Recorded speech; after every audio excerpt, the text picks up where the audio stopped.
your forecast first. Sponsored by Matex Heating, Cooling, and Plumbing. Well, we are starting to see some of that rain show up here from Champaign back to Decatur. Nice heavier band there stretching along I-72, then down to Sullivan, Shelbyville. And all of this continues to lift off here to the north and east, so kind of a wet commute home for many on this Thursday night. But it still feels pretty good out there. Temperatures are in the 70s. That will not, I promise you, will not feel the case tomorrow night, because this temperature, probably we can shave off a good 25 degrees to that number by the time you head home this time tomorrow night. We'll talk about the rain, the big drop in the temperatures, and whether or not football is impacted by all of this. WCIA 3 News starts right now.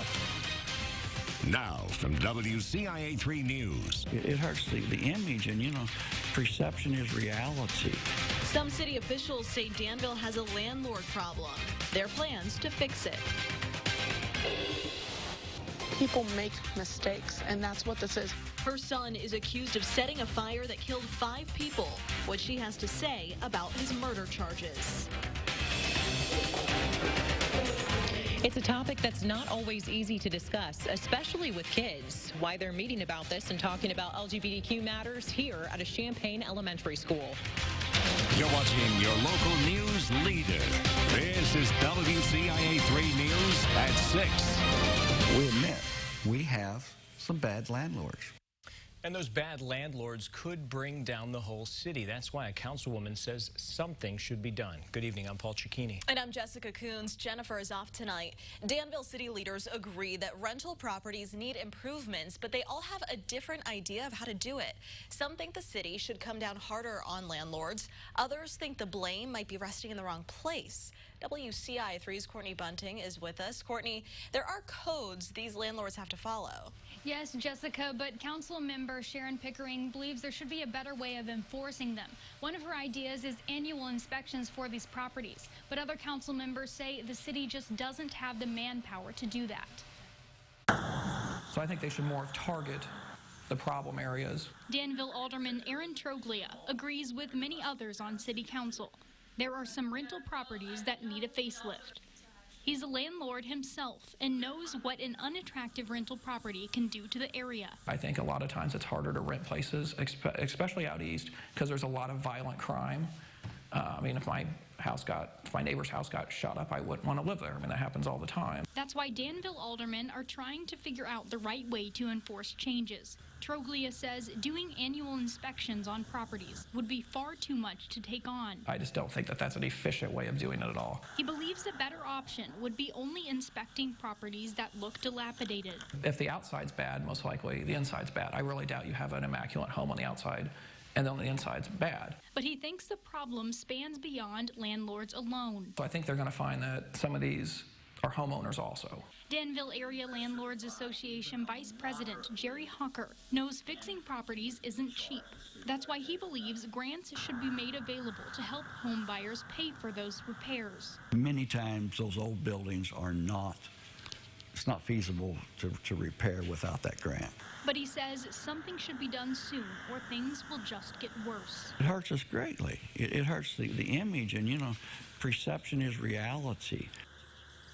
Aldermen have been talking with the mayor about creating a separate committee to handle some of these landlord concerns. They say it's possible that committee could be launched sometime at the beginning of next year. Jessica? All right, Courtney, thank you. More than 400 properties are being auctioned off tonight in Vermilion County. No one was paying taxes on them, and back taxes will be totally wiped on those properties. The auction is happening right now at the Knights of Columbus Hall in Danville. A Decatur school was put on lockdown after a man was shot nearby. The shooting happened around 2 this afternoon. Police found a 26-year-old man near Running Red Boulevard and Charles Street. Stephen Decatur Middle School was put on a soft lockdown because it was so close to the scene, but police say students weren't in danger. They dismissed as usual around 3:30. The victim was taken to the hospital. The superintendent of the New Berlin School District could be on his way out. The teachers union took a vote of no confidence to push for Adam Ehrman to resign or be fired. That vote will be presented at the monthly school board meeting tonight. Herman has been in charge of New Berlin schools since 2012. The University of Illinois is promising to make changes after 2 cases of anti-Semitism on campus this week. The incidents included a swastika found in a campus building and a presentation that had anti-Semitic content. Chancellor Robert Jones sent an apology to the entire campus yesterday. He said, quote, "The incident was a failure to our students. Anti-Semitism training is now going to be required for housing workers and resident advisors." The Champaign School District is hosting an event to teach parents and kids about LGBTQ culture and tolerance. It is specifically catered toward elementary school families. Champaign is one of the first school districts in central Illinois to have this. WCIA 3's Emily Braun is live in Champaign tonight. So Emily, talk us through why they decided to host this. Well, Jess, one of the organizers I spoke with said there was a need and a request for something like this, and that's why this event is returning for what's actually its 2nd year. Critics have spoken out against this, saying that these kids are too young to be introduced to subjects like this. But parents involved say this is one of the most important times to be having these discussions. They say the main focus is for kids to learn that it's okay to be themselves, and whatever that may look like, the Champaign School District will support them. Children who are supported in transitioning or living in the gender that they identify for themselves or being able to be out at school have a very positive mental health profile, which of course contributes to their ability to learn.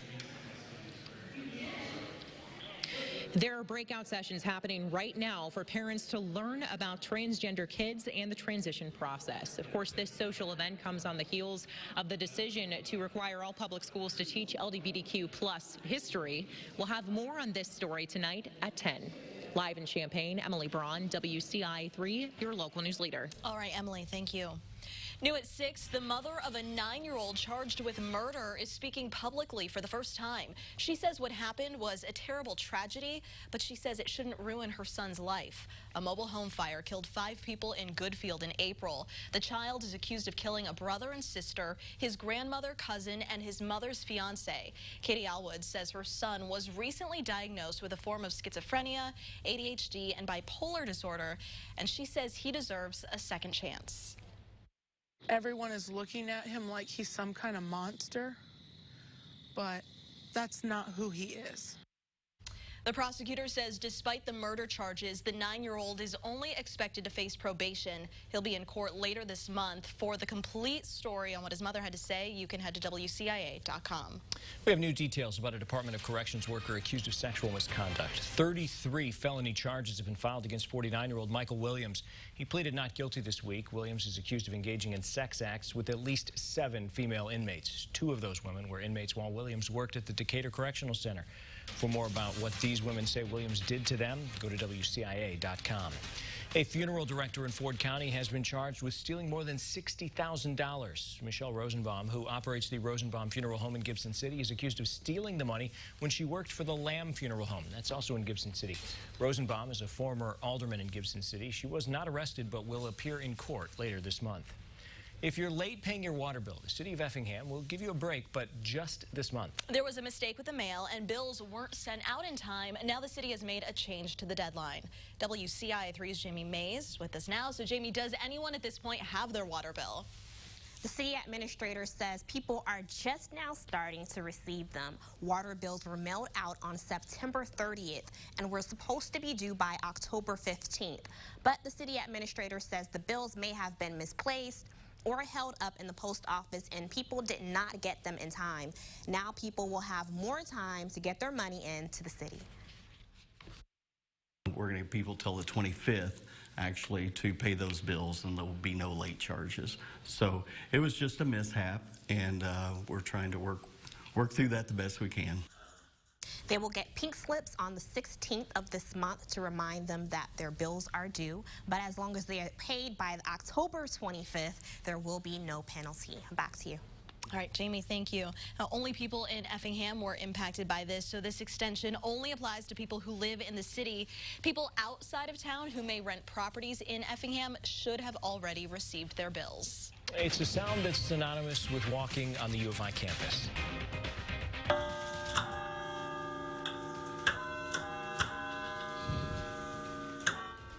The Chimes master made music for years at Altgeld Hall. How she's being remembered.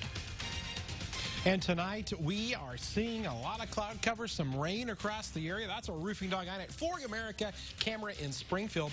Recap of today, 75 and 53. Both of those numbers above average, but we won't be saying that too much longer. We've got to talk about rain, a huge temperature drop, and how things become quite windy. It's in the forecast coming up.